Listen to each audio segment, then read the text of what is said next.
Hey guys, what's going on for another upgrade? Now, this is the installation so-called video of my new Savox 1267 high torque servo. I already installed it, but I'm gonna tell you why. Now, I was talking to some of the guys on Facebook and on Instagram. I spoke with Chris and I spoke with GeoStealth that this servo might not fit. So what they mean was that if you get this servo, not the one I have, but if you get the let me see, the 1258, and I think there's another one, it's under 1258. Those servos for this vehicle are gonna fit, but the bell crank is gonna rub on the casing. So this is the stock servo right here, right? So what's going on with those servos is that the bell crank is rubbing right here, where the little sticker is, and it's rubbing. So you will have to get like a Dremel and sand it down. That's for the 1258, and there's another one. This one, I have the 1267. This is the top of the line one, and it doesn't rub. So I was happy about that. And there's no videos of it either, of this actual servo. So I guess I'm basically probably the first one. So I already installed it and it doesn't rub. So I'm gonna turn it on real quick. I already got the battery in there. So I'm gonna turn it on real fast. All right.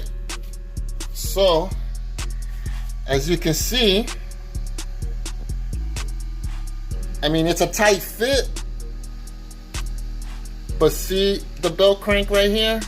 The bottom piece is right there.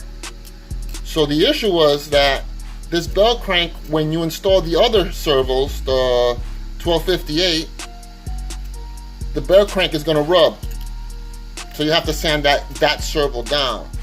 But when I spoke with customer service for this servo, the best one, for my 1267, it fits perfectly with the hot racing steering arm, as you can see.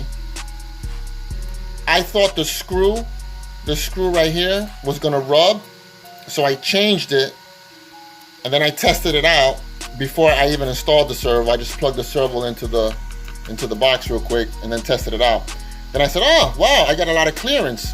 So I put the stock screw back on right here, and I tested it again, and I got clearance. So I was happy about that. I was like, great, I don't have to really do anything. So without further ado, here you go, guys. Look at that. Does not rub. The servo fits perfectly. Look how fast that servo is, let me tell you. Can't complain, I got lucky. So now, for you guys that got the Fortec, now you know which servo to get that you do not have to sand or modify. So you're gonna get the 1267.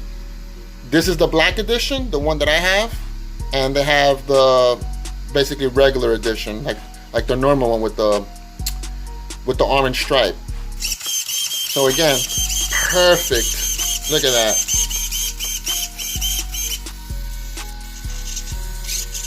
Barely touching it, but it doesn't touch, it doesn't rub. I got pretty good clearance, so I'm good. So I'm happy with it. So there you go, guys. Now to install it, it's pretty simple. Let me turn it off real quick. Now to install the servo, right? You're gonna take this screw and this screw off. That's it. The whole assembly is gonna come off. And then, but before you do the two bottom screws, you gotta take off this screw right here first for the link the steering arm. That comes off, and then all you have to do is just lift it up, and the servo's right there. There's 4 screws on the servo. You can see 2 of them right here. Here's one right there. There you go. One right there and one on the bottom. And that's it. It's a little bit smaller than the stock, so when you screw it in on your left side perfectly first, because it's gonna match. And then when you do the right side, it's gonna be a little bit off. But the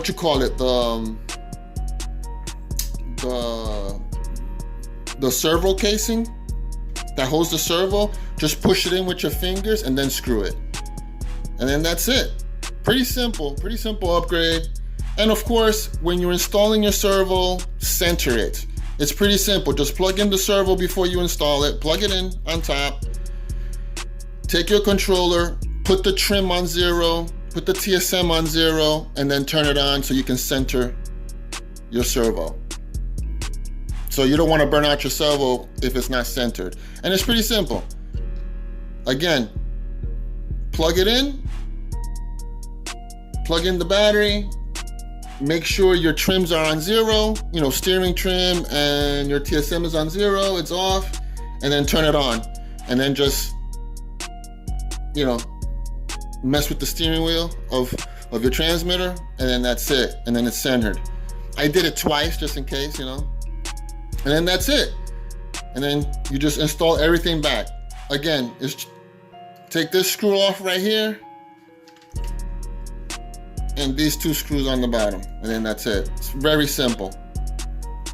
So all right guys, that's how you install this servo.